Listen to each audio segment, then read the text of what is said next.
Well, we'll go ahead and start just for the sake of time.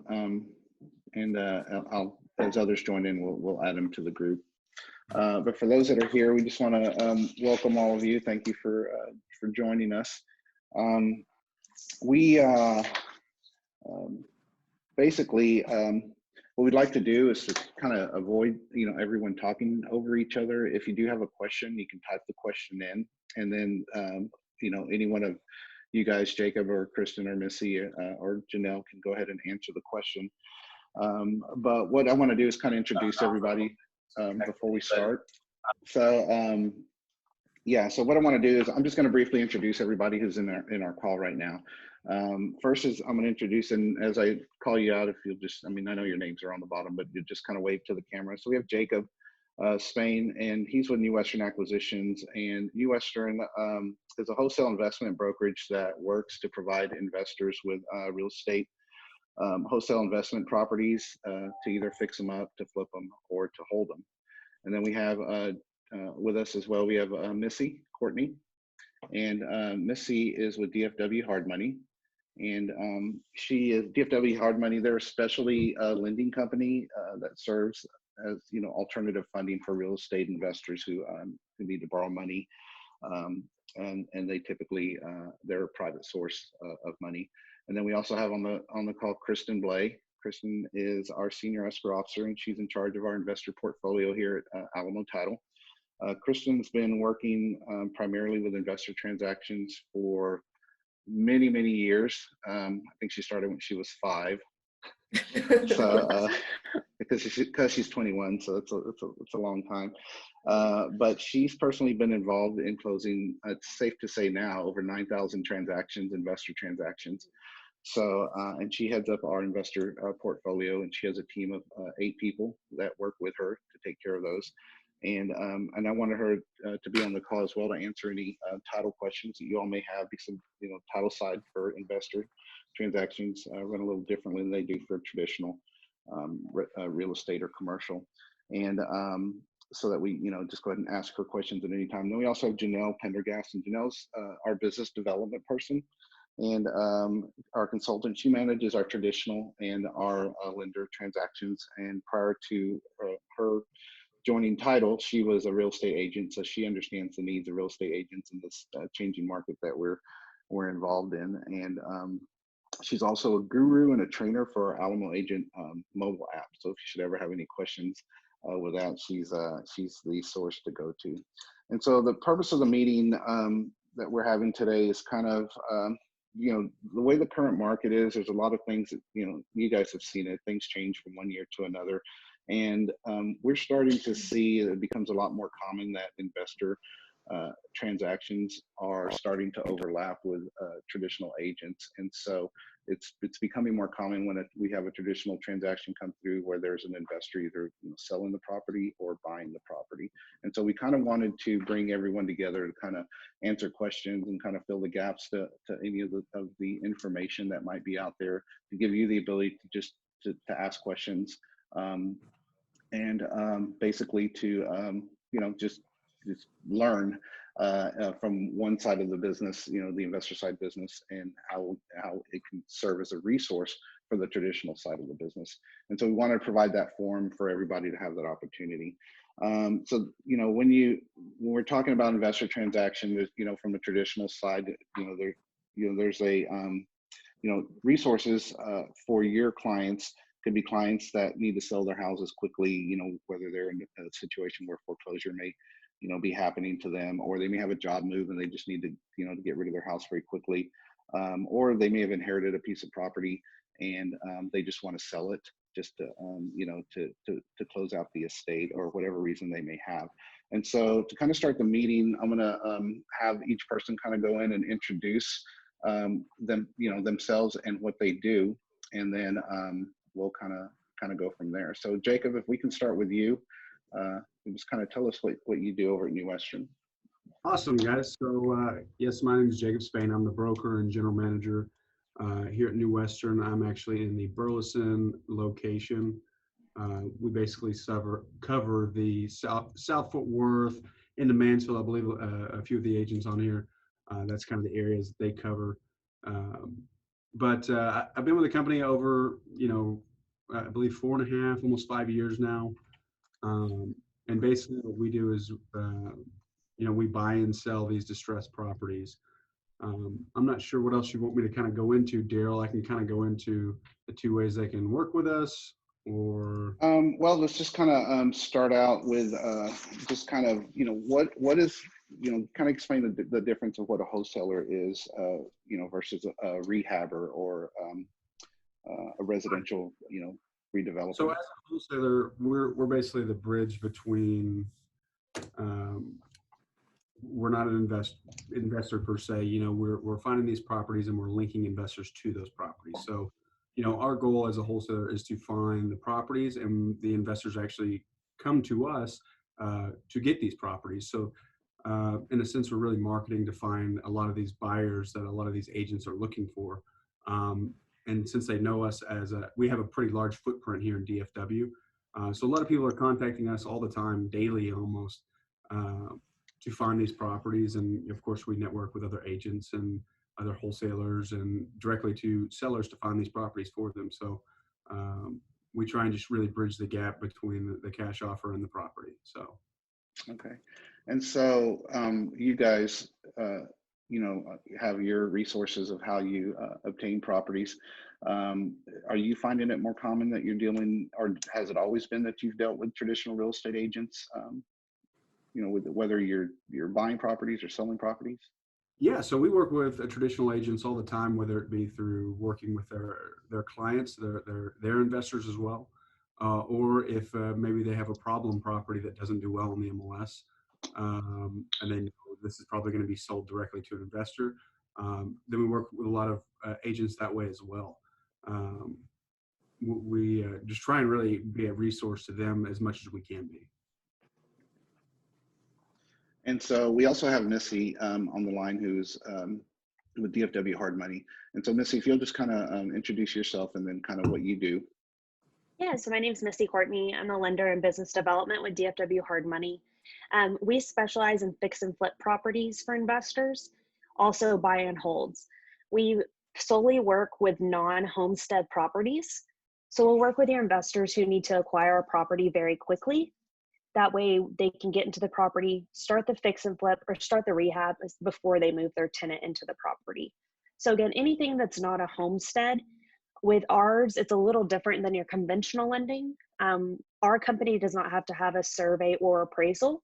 Our owners are real estate brokers, so we pull comps off the MLS, just like you're going to do when you're giving values for your clients as well. And we can close in less than 24 hours as well. Mm-hmm. So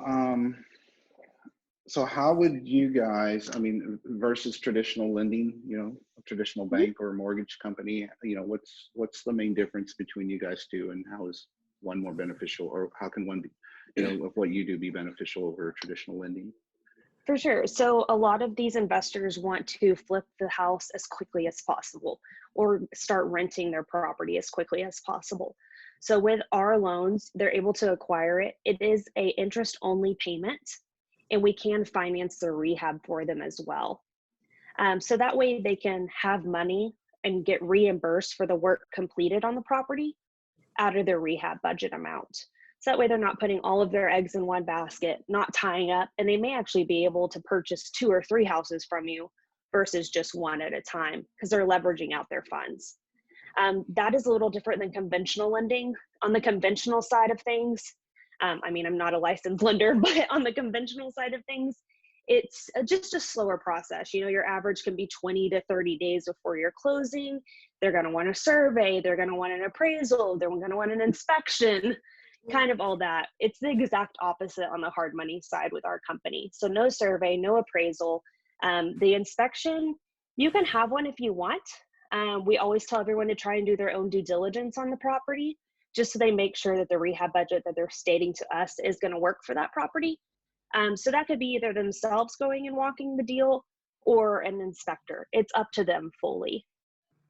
Okay. And then so, there's also no No. prepayment penalty on any of our loans as well. So that way, let's say they had a 6-month loan and they finish in 3 months, they do not have to pay the interest for those remaining 3 months. They just pay off the principal of the loan and they can move on to their next deal. Okay. So you guys, so let's say you, Missy, working with Jacob, you know, going back to you, Jacob. So let's say somebody comes with you with a property that they're wanting to sell, for example, or it maybe wanting to buy. And so working with Missy, you know, how is it advantageous working with her as opposed, you know, or where would that, I guess, a scenario be where you would, you know, utilize Missy, or Missy would be involved in the transaction as opposed to a traditional lender? So what I'm trying to get at is, I know things happen a lot faster in the investor Yes. world when properties are available to buy. And so, you know, and how working with a hard money lender can kind of, you know, speed things up for that. Yeah, it's definitely a lot faster. We love using DFW Hard Money. There's several different benefits, and I can go on for days about it. But you know, they're very easy to work with, and you know, they're really going to help you through the whole process. And a lot of times, whenever a client comes to us wanting to work with us, and they're specifically wanting to use DFW, it instills a lot of confidence for us, knowing that that buyer is going to be taken care of. As far as on the lending end, you know, of course, you know, they promote the do your due diligence, that way they're protected. But it's a hassle-free transaction, and that's really the best way to describe it. Whenever they approach us wanting to work with DFW. So my point, you know, I think what I'm trying to get at is, so when you have a property that's available for someone to purchase, I mean, it's typically, you know, they sign the contract and they have to have the funds right away. I mean, is it something where if I'm buying a house from you that I can say, okay, well, I want this house, and I'll go to my bank and you know, and go through the 30-day process of trying to get, you know, you know, whatever the bank requirements are? Or is there an advantage of using a hard money lender for those scenarios? Is it, you know, Yeah, I mean, I think it's just best to use hard money because they're going to allocate some funds back for repairs as well. You don't have to worry. You know, sometimes banks are going to be really picky. They're really going to be picky now with everything that's going on. And I imagine that is only going to get tighter. And I know that would be the benefit for me with working with them. Just because they're gonna do a lot of the legwork for you. If you need a survey, they're gonna you know basically suggest that you get one based on different scenarios. And I hope I'm answering the right question. It's a little tricky. Yeah, and I think I think I'm thinking more of like, you know, when you have foreclosure issues where you buy a house off foreclosure For steps, you got sure. to have the money within, you know, 30, you know. That's what I was about so to many say. hours. So with hard, yeah, with hard money, we have to close at a title company with free and marketable title. With New Western, the reason that we work so well together with New Western and with Alamo is we're all in a transaction to get everything done as smoothly and as quickly as possible. With New Western, sometimes they need to close a transaction the same week as your investor may be contracting the house. Just because it may be going over foreclosure the next week, or, you know, they may be just needing to get out of the house so they can purchase their new homestead. So there's a lot of different advocate ways that you could look at the situation for investors. It's just great to have a good team of us three on your investor's side or on your seller's side that's going to make it go as smooth as possible for you, so you can get your commission and you can move on to your next deal. Okay. So you know, we have some agents that have joined us here, and I want to get your thoughts and some of your questions in here, I guess, and then, you know, does anyone have any questions that you have for any of the folks? Hi, I'm an agent and a neighbor to Alamo Title, and I guess I had a client who was referred to me by a traditional lender, and when I met up with her, she was a investor basically, and then she was kind of throwing around terms of like hard money and all these things. So that was why I partially joined, you know, the Zoom today, because nobody on our team really specializes in investments or commercial or anything like that. Mm-hmm. So I guess my question would be, as a new investor style agent, what would kind of be some things I need to, you know, like maybe like top 5 things that I should really know before I kind of, you know, take on a client that's interested in mainly investing? So with our hard money, she was mainly, I think she's kind of just buys low and sells high. It sort of seemed, it didn't really seem like she was doing the rehabbing. For sure. So I can tell you about DFW Hardmoney and how we would work good in that situation. We can get someone pre-approved just like a conventional lender can without having a property. So if you wanted to feel a little more with your investors before you go show them, 15 of these homes needing repairs, we can get them pre-approved. And what we'll do, and that pre-approval is typically good for almost 90 days. We go off of bank statements. We do not go off of your debt to income ratio.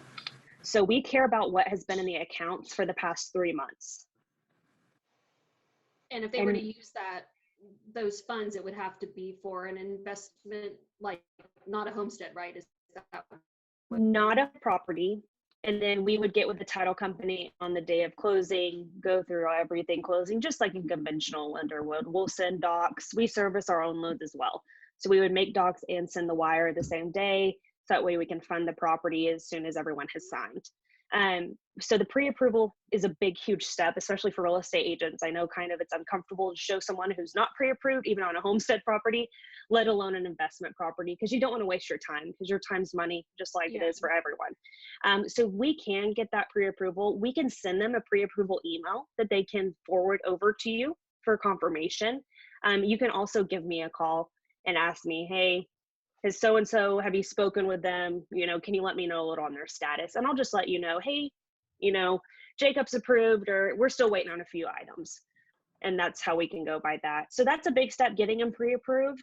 Once they find a deal, before, if they didn't want to contract a deal right then and there, you can send me the property address, your estimated ARV, your purchase price, and their estimated rehab cost. And I can send you over what's called a term sheet in less than an hour. That way they would have the breakdown of the numbers on the property and what it would cost to have the loan out as well. And we also estimate title fees from Alamo on there as well. Thanks. That's very informative. She was kind of saying, she kept using the term hard money, and I'll be honest, I was kind of like, I'm not totally, clear on that. And I think for sure, if I'm wanting to be that specific style of agent on my team, obviously I would need to know some of these. Awesome. And what I'll do in the little chat box, I'll put my cell phone number and email in there as well. So feel free to email or text me at any time. Okay. Okay. And we'll follow up with y'all's contact information to everyone that attended, Jacob. Awesome. And Missy, in case anyone needs Thank to you. get a hold of you or have any questions. I did want to kind of ask, Arlene, for example, if you, let's say, if you had a client who was needing to sell a house, only because I've gone through the scenario with one of my real estate clients, but they had they were looking at a listing, and they were looking at the house, and it was just there was a lot of repairs that were going to be needed, and I'm sure typically you'll get a client who will ask if or they're expecting, my neighbor's house sold for $250,000.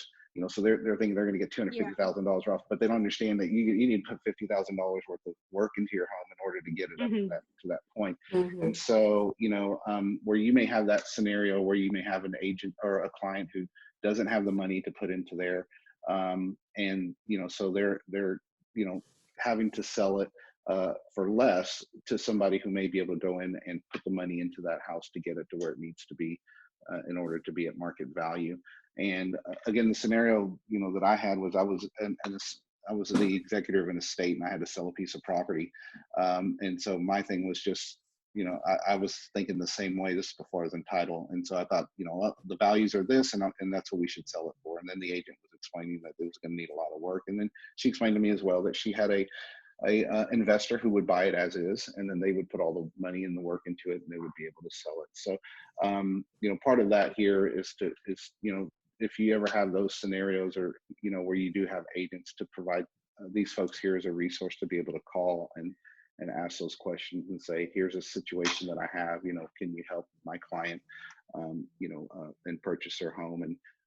And typically, correct me if I'm wrong, Jacob, when transactions like that happen, I mean, they happen very quickly, since things are being paid cash as opposed to going through lending. Right. Yeah. And I mean, and I'll kind of specify too on kind of typically what a lot of these investors are looking for. I mean, it doesn't necessarily have to be like a distressed property. Mhm. You know, there's different avenues to that. There's distressed sellers, someone that needs to get out pretty quick.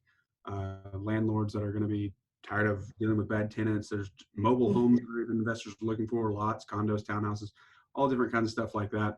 But typically the process is super easy, especially when dealing with us and our investor network. You know, we try and just be the easy button for them. You know, it's going to be an as-is sale. Closings typically, you know, 10 to 14 days. We're not going to really drag this on long. We don't charge you know, I'm not going to charge a commission on my end. We would rather just either give that to the listing agent or to they can give it to the seller, whatever's easiest, honestly. And a lot of times we're able to pay all closing costs, and if there's lease backs needed, we're able to accommodate for that. And really what we like to do is provide a lot of transparency, what a lot of people aren't doing, you know, and that way just everyone is in better communication and is aware of kind of the process. Is if there's any kind of issues that are arising, I'm going to be the first to tell you, hey, this is the problem and this is why we're going to be at this price, or this is what's going to happen. So but yeah, it's typically we just try and be the easy button for you guys. Gotcha. So, Kristen, who I know you didn't think I was going to call on you, and you're going to get through this whole thing without having to speak. But you know, I know being entitled that you've done a lot of traditional transactions as well. If are there any major differences that you notice between that maybe agents should know when they're you know, sending in a transaction that involves an investor, or you know, or that type of transaction that may be different than what they may be used to as a traditional transaction? It's just much faster. And if they can provide all of the information that we need up front, like contact information, payoff information, if there is a deceased person in title, any of those things that we can get up front and start working on them immediately, help to speed up the process. You have a lot more time in a traditional transaction than you do in these. These are, some of them are 2 days for closing, but it's 10 to 14 days typically. And a lot of times, title closing fees the same as they would be for like a traditional? Like Yes. buying Yeah, our escrow fee is the same, but it's because most of the time they pay all the closing costs, New Western does. So we only charge the one side. We don't double the fees. But the seller will only pay, usually they'll only pay their prorated taxes, commissions, or any curative work like affidavit of heirships or a release that we might have to file, something like that would be their responsibility. Everything else would be covered on the buyer side if the contract calls for buyer pays all closing cost. And Arlene had made a comment earlier, or what she was describing, that she, you know, one of her investors was someone who was wanting to buy a house and then just turn around and resell the house. And so as opposed to fixing it up and then reselling it. So are there scenarios, I guess, where, like, if she had an investor who purchased this house from a wholesaler, that they may already, you know, have someone on the other end who's buying this home at the same time, and how does that process work, or is that even possible? It is. We see that a lot where people, they may purchase it and intend to do the rehab, but they have a buyer that comes along and they want it like immediately. So, I mean, they can sell it immediately if they want to. And there's no issues with that. There's still free and clear title. Everything's the same pretty much. Okay, so there's not any time frames, you know, of buying a home and having to sell it. It can be done quickly. If it's with a different title company, you might have to wait for the recording documents to show up, or proof of payoffs. If we have both of them, then we can provide all that, and it speeds up the process. But there might be like a 10-day delay if you have to wait for another title company to provide all that information for you. Okay. And then Jacob, you just said you guys pay commissions, or you know, when investor properties are being, I guess when you purchase those or sold. and there's real estate agents involved. Right. Yeah. So we actually work with a lot of different agents that actually work with investors. We actually enjoy it. It makes the process a lot simple, more easy for us. That way we can just communicate directly with the agent. The agent can contact their client and see all of our inventory. But we absolutely pay the commissions. However, it's always net to New Western. So, the buyer basically is going to pay the commission. But that's something we can work out for each individual property. And you will have specific, our agents are not going to contact your buyer. The only resource that we're going to have is basically you, the agent, for those buyers. Okay. Again, if anyone has any questions, just feel free to jump in. I wanted to kind of move now from, because of this COVID thing, here we are, we're trucking along and everything's, it's just booming. And then we hit this month where it's like everyone's kind of wondering what's going to happen. And of course, first thing we look at is the real estate market, and if there's going to be a shift or a change. From what we've learned from 2008, where, we went through that crisis, I know that during those times, like the first thing, that we learned in 08 is that your typical banks will freeze and stop lending money. And so people looking for homes, are either going to be really strict about the credit requirements and down payments and so forth. But in a down economy, if things start to shift and the real estate market starts to shift, for traditional agents who might be seeing that it's a little more difficult to get the traditional lending and have the people buying homes, does that create for them an alternative way to to create income for them? I mean, how does a down market affect the investor business, and how can it benefit real estate agents? This is one for me, So, Daryl. It's open to anyone. I mean, I know you have two different perspectives. Yeah. Go ahead, Jacob. I think we all have a perspective. Yeah, there's different opinions for everyone. I mean, there's just a lot of opportunity right now for a lot of different investors, especially right now with what's going on. We had a lot of investors leave the market due to the uncertainty. We've got a ton of investors that are buying right now. A lot of people are looking for rentals. Regardless of what's going on, there's still a massive housing shortage in DFW, and that still is going to keep going that way. And so everything that we're seeing, we're expecting it to jump back up pretty quick, and hopefully it does. I think it will. But there's still opportunities for investors to buy flips or rentals or owner finance properties, you name it. There's still opportunity out there for a lot of this. So Missy, I mean, and going back to what I was saying earlier, so if traditional lending stops and people aren't buying new homes or things like that, I mean, does that create I guess an opportunity for people? Let's take one of our real estate agents who's listening in. I mean, if I were a real estate agent, I would think that I would have to shift my thinking to traditional, which is not there, and maybe start looking at at finding investors as another means. I know that the rental market went up a lot. All these foreclosures that we're having. So now you have investors buying property and then renting them out to people who are needing homes.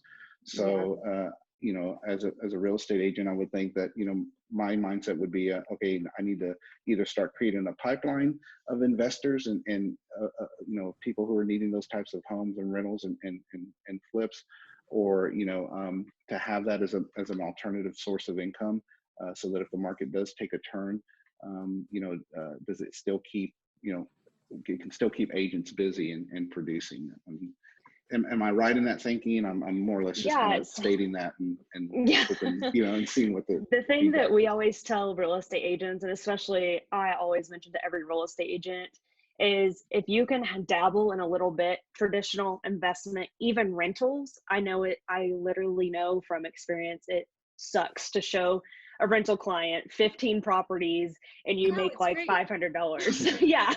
Like, I know it stinks. I know it does, guys.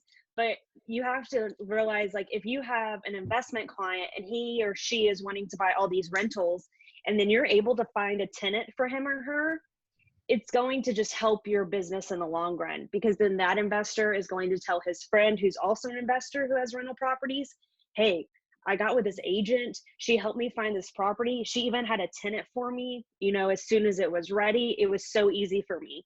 So then you're dipping into every part of the real estate transaction. We are probably going to start seeing, and have already seen, it's a lot harder to obtain a conventional loan right now. I know a lot of banks, including Chase Bank, has made it where you have to put 15 to 20% down, and you have to have a credit score of a 700. If you look at the market and people who have a credit score of 700 and who have enough funds for 15 and 20% down, it is very, very less than what we have been seeing in the traditional market. So a lot of these investment properties, owner finance, rental properties, I think we're going to see a more turn of that, especially with a lot of people getting laid off. They're wanting to sell their house so they can have that money with them, so then they can rent something that maybe is less of what they need for cheaper, just to sustain their family. Does that kind of make sense, Daryl? It does. Okay. Yeah. We're seeing more sub twos and more Mm-hmm. right now, just because of the market. Yeah. Mm-hmm. And that's what it's hard to think about, even for our market, as a lot of people are getting laid off, and we're fortunate to kind of, everyone on this call is very fortunate enough to kind of move with the market. If it slows down traditionally, we have the investment side to run with, because you're going to have all those investors wanting to buy rentals because they're cheaper than their highest market. You know, they're buying these properties at maybe 80% versus what they've been buying at 90 and 100% for the past, 10 years. So they see it as a more profit rate for them. And then you're making money and everyone's making money still. So we're still kind of happy. So I do have, I know there's a different vocabulary for investors than there is for traditional business. And so, you know, We should write a Kristen book. just had a sub two, and when I first heard a sub two, I'm thinking like, you know, I didn't even know what to think. And then, you know, until I saw the form where it was a subject to. So I'll put this on Kristen, if you can explain what a subject to transaction is. Mm-hmm. It's when you're not paying off the mortgage that's in place, you're basically assuming it. And so the buyer will, most of the time, they hire a servicing company to take over the payments, and the buyer is going to be making the payments, and then the servicing company will make the mortgage payment that's already in place. So you're not paying off the mortgage in place, you're just assuming it, and the new buyer is now making those payments, so that the seller, if they were in trouble or they needed to get out of it, they can get the money that they need and move on.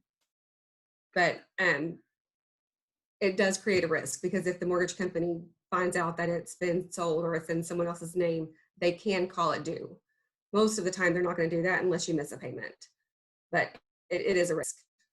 We are seeing more of that now because of the higher guidelines now on financing.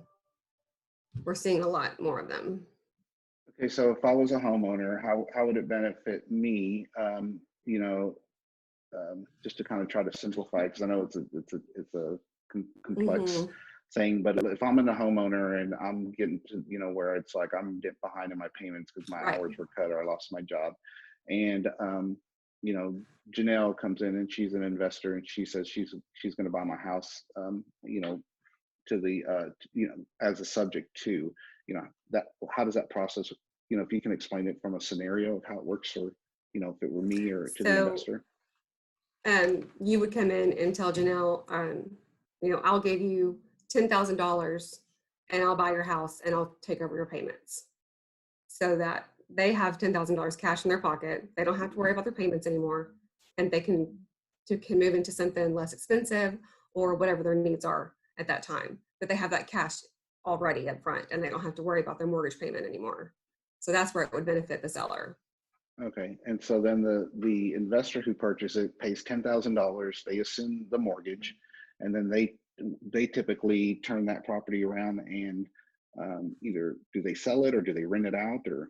They will most of the time run it out, or they'll do like a seller finance to somebody else. Okay.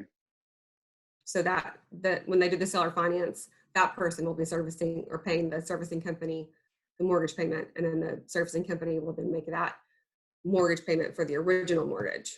Does that make sense? It does. So they kind of become the bank in the middle. Right. They become a bank of the bank, I guess, in a sense, yeah. Okay, and so another term is assignments, and how assignments work between investors or sellers and buyers. Anyone feel comfortable in taking that one, or do you want Kristen to? Kristen's got it. Okay. Well, it's different for us than it is. I mean, not different, but basically an assignment for usually the person will contract the property and then they will assign it to the end buyer for a fee. They don't have to be a legal entity. They can just be an individual. They don't come to closing. They just facilitate everything with the end buyer. And then we communicate with the buyer. And then once we close and fund, they get their money and that's it. They don't really have to do a whole lot. It's like a finder's fee kind of. Yeah, So I would. Their equitable interest in that contract for basically a fee.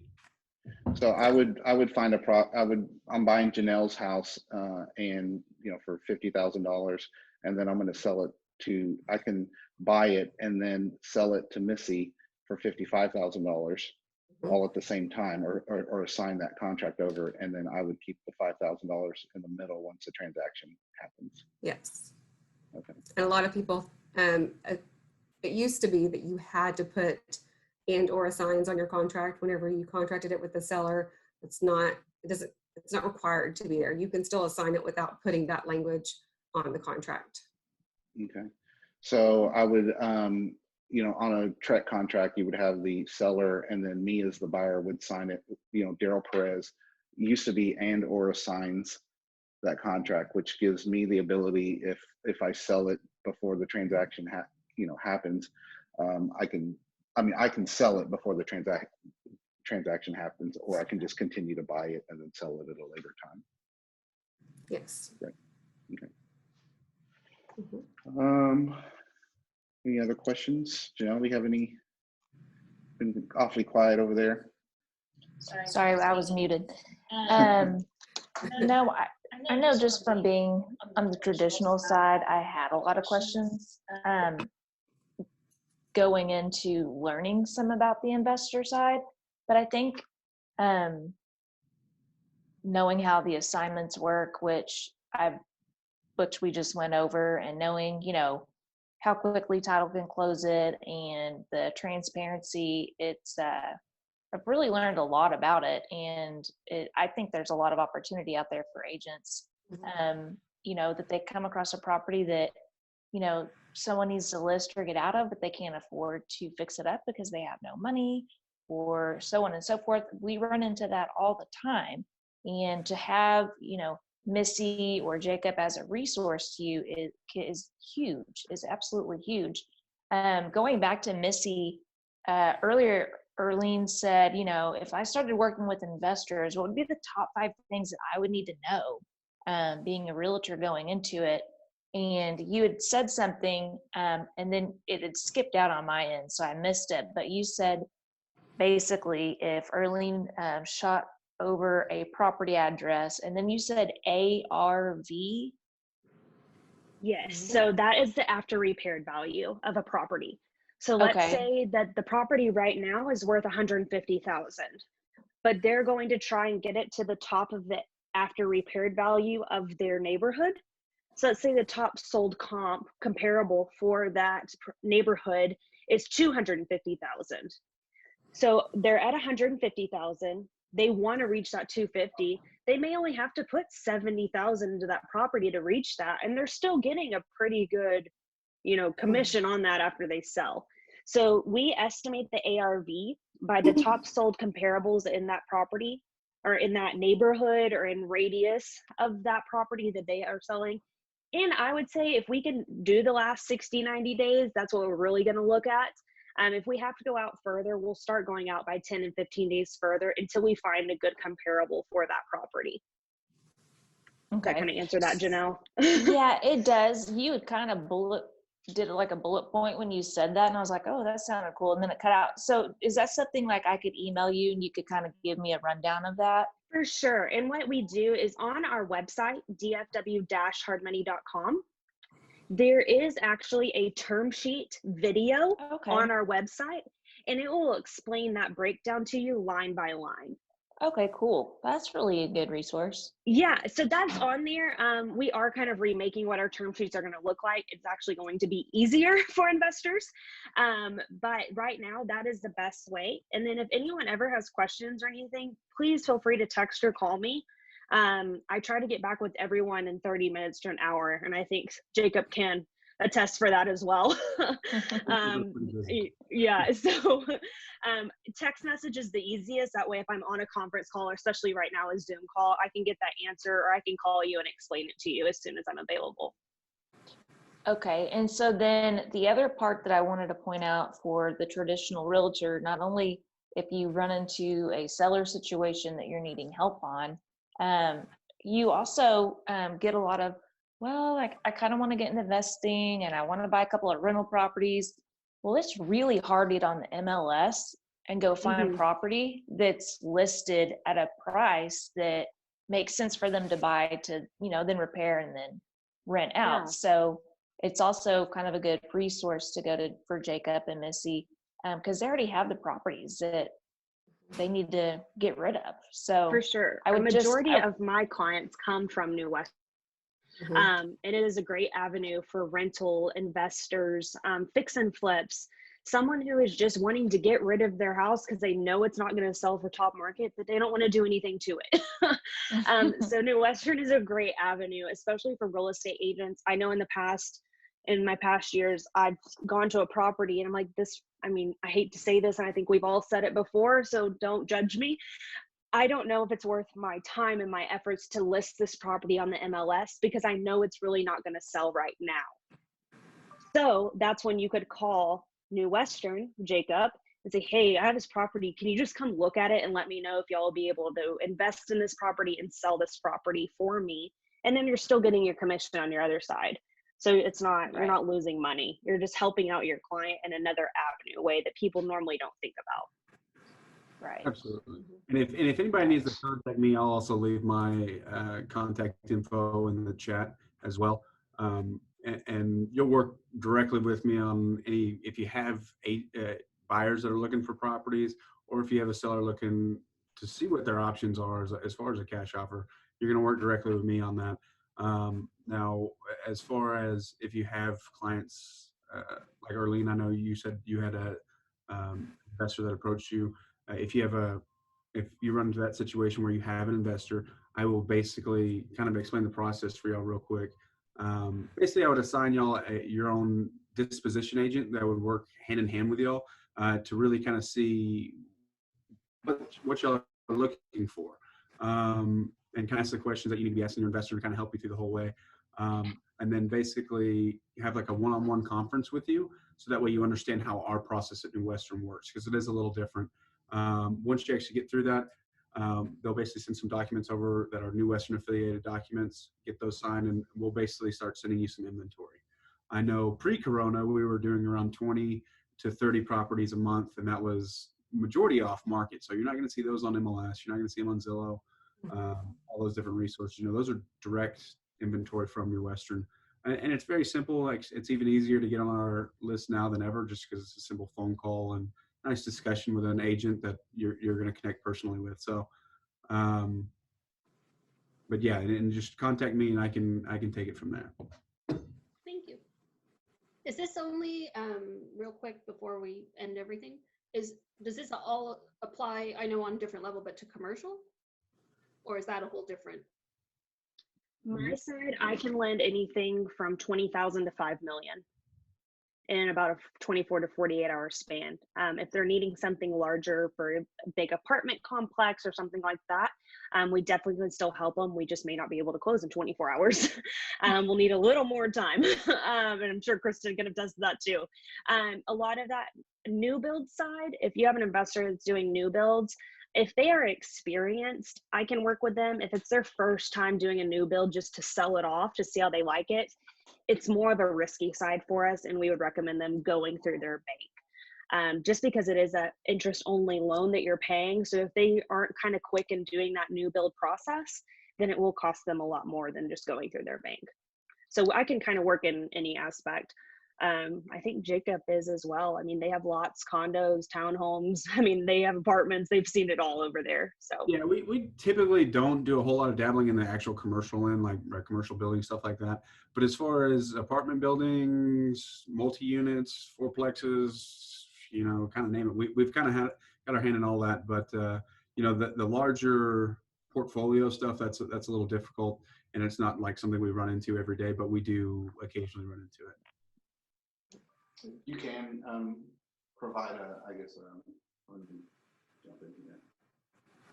Can't hear you. I said, I guess you can, if someone called you and asked you, do you have numbers of people, or are you, that may be interested in commercial properties that you could refer someone to, or names or things like that?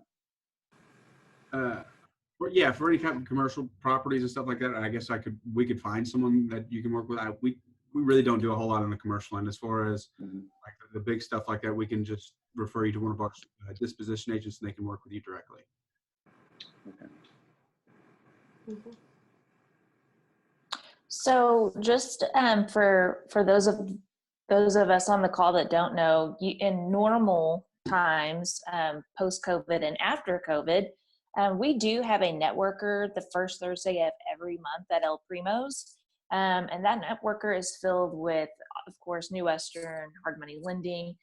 There's tons of resources there for you and your investors, as far as inspectors, contractors, roofer, all those type of people that work with investors. A lot of investors attend that networker pretty heavily anymore. Again, post, or pre-COVID. So hopefully we get back to that really, really soon. Again, it's just a really great networker for you to join. It's once a month. And of course it's free, and lots of resources for you guys. All right. Does anyone else have any other questions? Yeah. We're good.